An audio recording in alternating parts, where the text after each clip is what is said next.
India's neighborhood-first policy sounds powerful, but is it really working? Let's look at the facts. First, Sri Lanka. During its economic crisis, India stepped in with more than $4 billion in aid, including fuel, food, and credit support. This helped prevent a complete collapse of essential supplies. In return, Sri Lanka showed strong diplomatic cooperation and openly acknowledged India's support. More importantly, across the political spectrum, there is now a broad acceptance of India as a key regional partner. Public sentiment has also become more favorable, showing that India's crisis response has translated into real influence, not just at the government level, but among people. Now, Maldives. India has invested heavily in infrastructure and security in the country for years, but domestic politics shifted.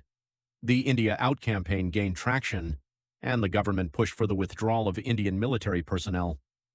This clearly shows that influence does not always translate into stable, long-term alignment. Next, Bangladesh. India has strengthened ties through trade, connectivity, and energy cooperation. However, Bangladesh is carefully balancing its relations with both India and China. It is securing benefits from both sides rather than aligning fully with one. This is strategic hedging, not opposition, but not loyalty either. So what does this tell us?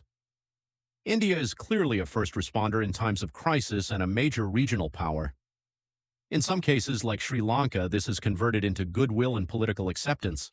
But across the region, neighbors are not passive partners.